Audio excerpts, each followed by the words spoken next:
All right, welcome back to Live Impact News here in the studio, but our special guest is not in the studio. Usually Shane Fordham is sitting right across from me when we talk to him about all of the sports of the day, of the season, but today he is in Northern Virginia for Washington Commanders training camp, one of the best weeks of the year for all local sports reporters as they head off to get started with their coverage on the NFL season. All right, Shane Fordham. Great to have you here. Thanks for taking a little time. I know how busy these days are. I want to start here because training camp always used to be one of those grueling physical days, not just for the players, but for the reporters. It is hot. You got to move around a lot. You have a lot of different tasks. You're carrying a camera the entire time. How are you holding up before we jump into Commanders coverage here? You doing all right?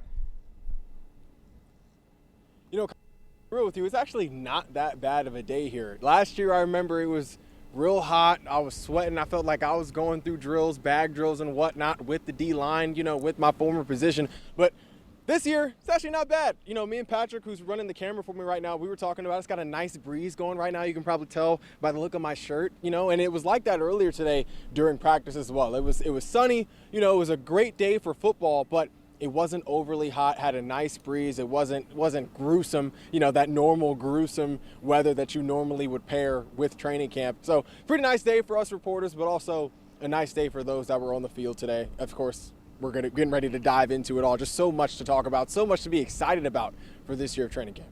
The Washington Commanders certainly hope that there are many nice days ahead, and it's definitely possible, right? Just 2 years ago in the NFC Championship game, last year a very disappointing 5-12 record. The difference between those two seasons, 2 years ago, Jayden Daniels was healthy and one of the best quarterbacks in the league even as a rookie. Last season, he was plagued by injury and never truly got going in terms of his physical presence or his chemistry with the rest of the offense. I know it's day one and it's the very start of things, but you're seeing Jayden Daniels out there moving around. What is new with the third-year quarterback, the franchise for these Washington Commanders? Yeah, they kind of talked about this on social media, how Jayden Daniels had gotten a little bigger, looked like he was a little leaner since his first year, definitely second year, but you really don't get a grasp of that until you see him in person. I kind of noticed a little bit of more definition in his arms today as he was kind of walking out to the field, but then also moving around on the field a little bit.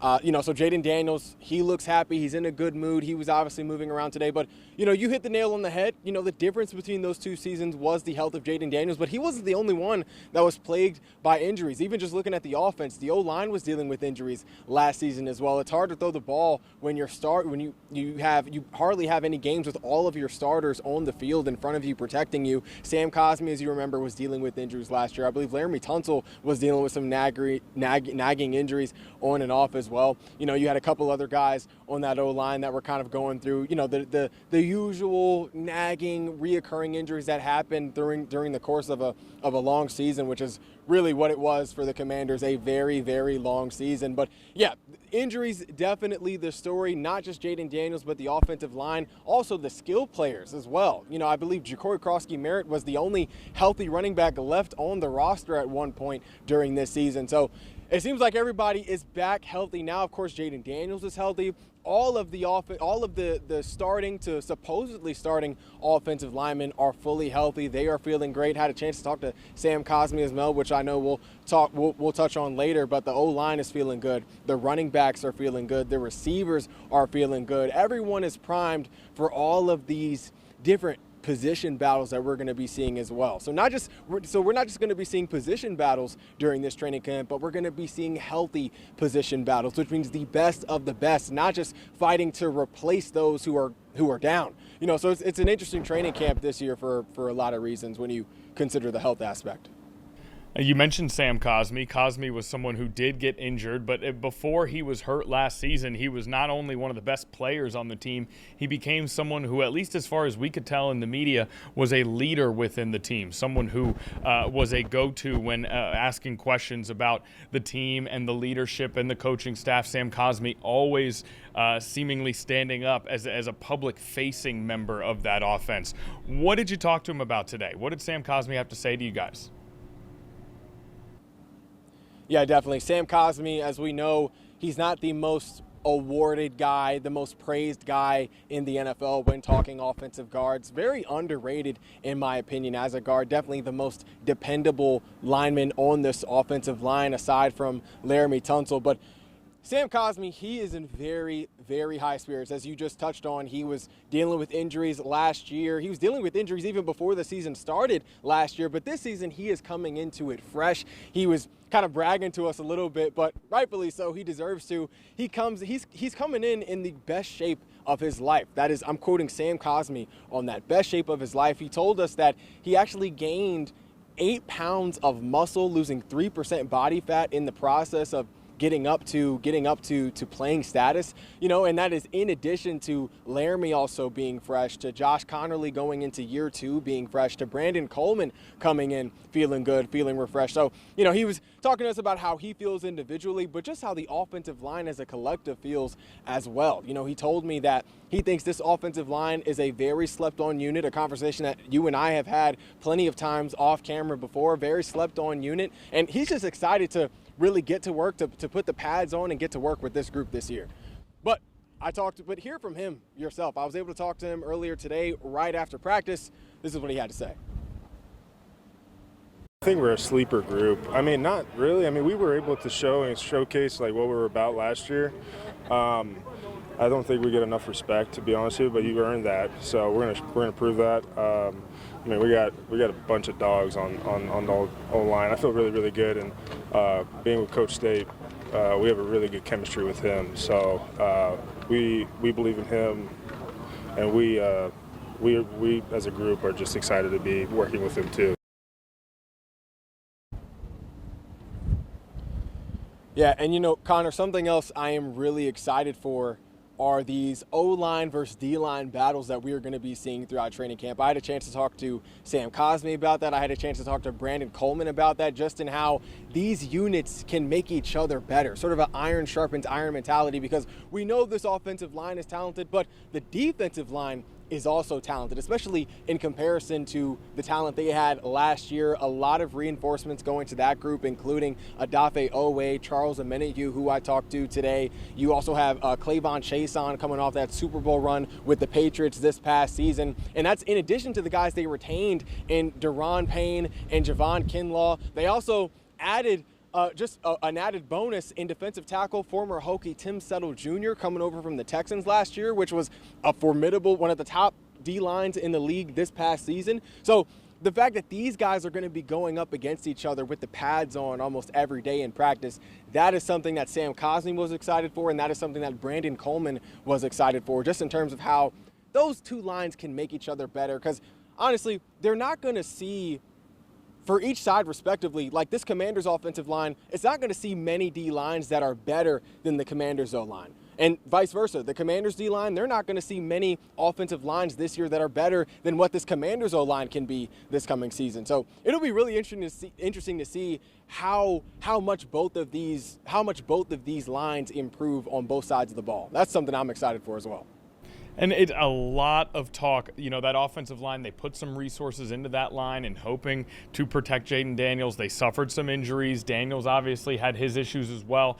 But that defensive line last year under an immense amount of scrutiny. It was a group that it seemed like they tried to pull together, but it never totally happened. In the modern NFL, there are few things where more value is placed than a good pass rush. You mentioned Odafe Owe, 17.5 sacks in the last 2 years combined for Owe, so he comes in. They still have Deron Payne, a longtime mainstay on that defensive line, the guy that they expect to be a difference maker for that line. And then, of course, you shouted out Tim Settle. I appreciate you shouting out the Virginia Tech Hokies, Shane. I know you did that for me. It is, I didn't miss it. We appreciate you. Now, anything from the rookie that you can tell us, though? Sonny Styles, a top 10 pick for this team. Anything you noticed from him? I know that you are doing a lot of work throughout camp. You don't get to see everybody on day one. Anything you notice that you can tell us from Sonny Styles? Well, obviously, noticing him, you have to acknowledge the freakish build, the freakish athleticism that he has on the field. But I can also tell you just what the word around camp is. Even before we even got here, we were hearing the reports of just how good Sonny Styles looked in OTAs, moving around. Now, granted, got to take that with a grain of salt, I know, because it's just shirt and shorts at that point and helmets and cleats. But you still, it's the fact that he still looked good. He looked like more. He looked more than just that he fit in, for lack of better words. He was more than just a fit to this defense. He was commanding the defense at certain points this offseason, really taking full control, full advantage of that inside linebacker role, that Mike linebacker role. So he not only looked good in OTAs, he also just looks good in person as well, maintaining his shape, maintaining his physique, maintaining his conditioning. And something else about Sonny Styles, Dan Quinn actually noted this out today, the fact that they have a guy like Sonny Styles now, Sonny Styles adding to that linebacker room of Leo Chenal, who is in the building now, Super Bowl champion with the Kansas City Chiefs. You still have Frankie Louvu. You also have Jordan McGee, who is going into his third year now, I believe. Having a guy like Sonny Styles, it gives them more range and just more diversity or more versatility rather in this room. Last year, of course, they were depleted with injuries, and it honestly forced them to have to move Frankie Louvu around even more than how Dan Quinn was using him in year one. Dan Quinn's first year. Obviously, Dan Quinn is known for utilizing his multi-purpose linebackers and maximizing those type of guys. We saw him do that in Dallas with Micah Parsons. That's similar to how he was using Frankie in year one, but year two, Frankie was playing a lot more edge rusher, than he was in year one, just because of all the injuries that this D-line saw last year, and Dietrich Wise going down, Dorrance Armstrong going down. So the fact that they have Sonny Styles now, in addition to Leo Chenal, in addition to Jordan McGee, who is also being praised in OTA reports, Dan Quinn says it allows him to really keep his linebackers as linebackers. He has full faith. That honestly should tell you how much faith he has in the D-line. The fact that he doesn't have to move Frankie Louvu around as much. But Dan Quinn was really excited to be able to keep Frankie Louvu as a predominant linebacker, mostly linebacker. Like I said before, he was kind of splitting between edge rusher and inside linebacker. But now Frankie Louvu gets to play linebacker full time, and that in big part is due to what Sonny Styles brings to the room. Because Sonny Styles has the athleticism to play from hash to hash, from boundary to boundary. You can also bring Sonny off the edge if you want to. He's also a praise for his blitzing ability coming out of college. But that's also something that Dan Quinn loves to do with Frankie Louvu, is blitz the quarterback, help collapse that pocket to either get the quarterback down on the ground with the ball in his hands or force the quarterback to get the ball out a couple seconds or maybe a second earlier, kind of increasing the chances he'll make a mistake, allowing the secondary to capitalize on that. So just Sonny Styles being on this team in this specific linebacker room, it allows Dan Quinn to do a lot of Dan Quinn and Durante Jones, first-year defensive coordinator for the Commanders. It allows them to do a lot of different things with this linebacker group specifically.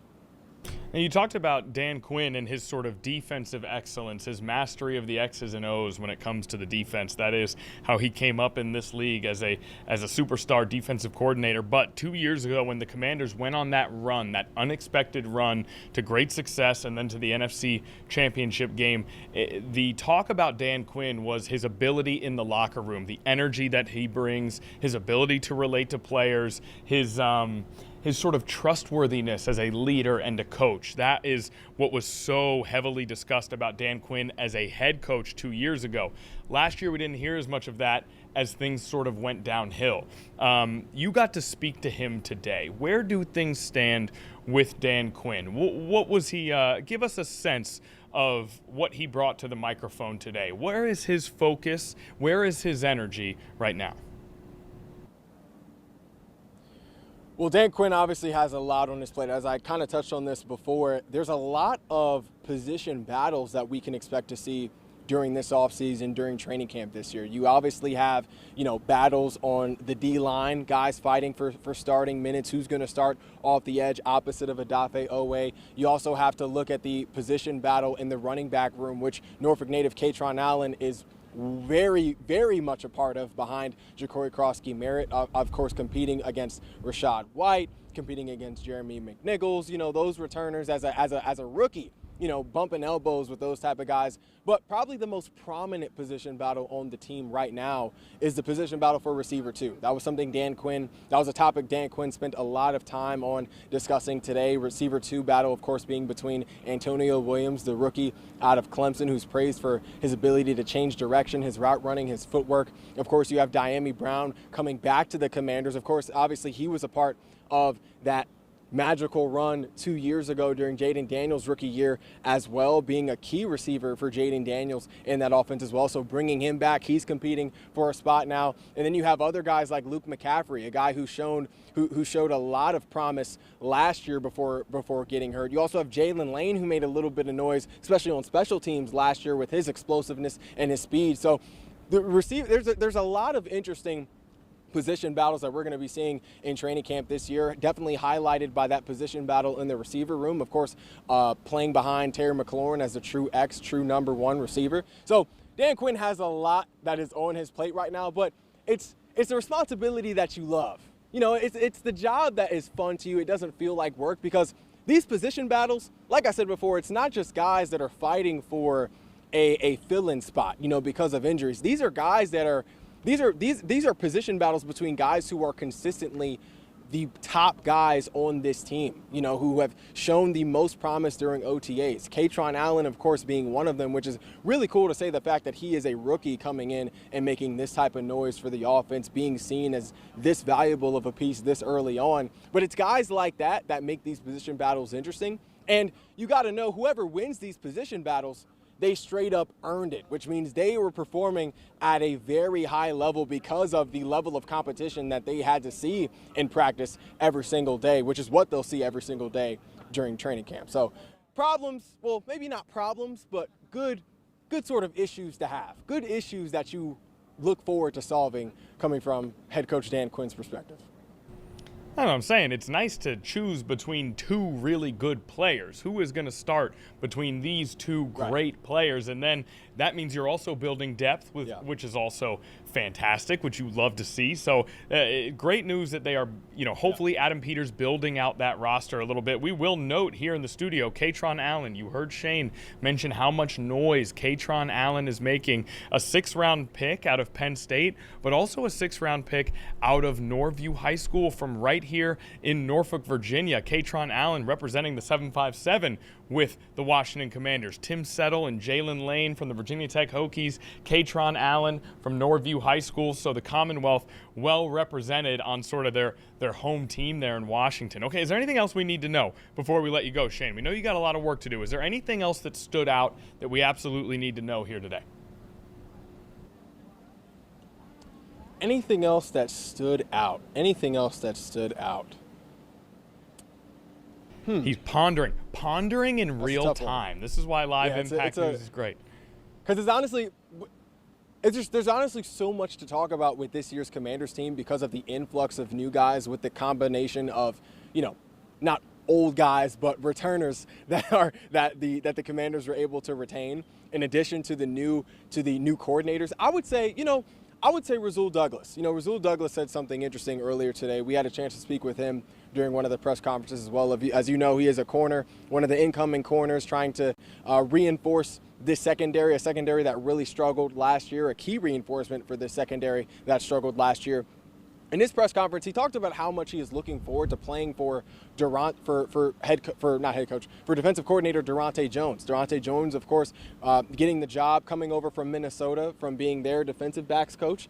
And obviously Minnesota did a lot of good things with their secondary last year. So he just talked about how excited he was to play for a defensive coordinator that is of a defensive back mindset. He talked about how Durante Jones would be able to put Rasul and the other corners and really the other DBs in positions to succeed, knowing how they think, knowing specifically what their keys are in reading an offense and anticipating plays and reading formations. So that was something I think was pretty interesting, was Rasul Douglas, a vet, coming over into this this team that is really on the cusp of possibly doing something special this year, and just singing high praise for the first-year defensive coordinator in Durante Jones. Hopefully we'll get a chance to speak with him, if not tomorrow, then later, throughout this season, and hear from him, and just in terms of, how he feels operating this defense, what he is excited for the secondary specifically. As we've another conversation we have had off camera, Connor, the talent that is in the secondary, specifically with Mike Sanders still, Trey Amos, who is currently, I believe, unable to perform right now, but of course he is making his way back for the season. Trey Amos, Mike Sanders still, Will Harris, who was a very dependable starter at that safety position for the Commanders last year. They also bring in Xavier Cross, who is expected to start at the opposite safety position. So just a lot of talent to really work with in the secondary. So it'll be interesting to see how they do as well and how they progress throughout this training camp as well. Of course, Rasul Douglas started 5 games for the 2017 Super Bowl champion Philadelphia Eagles. He has now been with the Eagles, the Panthers, the Packers, the Bills, the Dolphins. So he brings a pedigree, a history of success to a secondary that certainly could use that here. Now, a history of success is also how we would describe Shane Fordham. Shane, thank you so much for spending some time with us. Shane will be live from training camp 4 o'clock, 5 o'clock, 6 o'clock. We'll hear from Patrick Gray as well, part of our team out there working training camp. So, Shane, we got a lot more to come from you this week, but enjoy it while you're out there. I know how busy you are, but we only get one of these every year, so soak it in while you're there. Definitely. All right, Shane Fordham, sports anchor, with us, giving us a real breakdown. I mean, out there for one day, a very thorough roster breakdown from Shane, some of those key position groups, optimism from Shane Fordham as well. Always optimistic. That's the good thing about training camp, right, is that that anything technically is possible. This absolutely could be a Super Bowl winning team, a playoff team. You can't say it's not. Everybody's 0-0 right now, and the Washington Commanders have something that no one else in the NFL has, and that's Jayden Daniels. And I have a feeling that this league has forgotten just how good Jayden Daniels is. Maybe the league hasn't, but I think the general football watching public has forgotten that this guy had the greatest rookie season in the history of the quarterback position. So, do not sleep on the Washington Commanders, and Shane Fordham will continue to give us reasons not to do so as we move through training camp, and he sort of observes what's going on with boots on the ground out there. You can see him again at 4 o'clock, 13 News Now.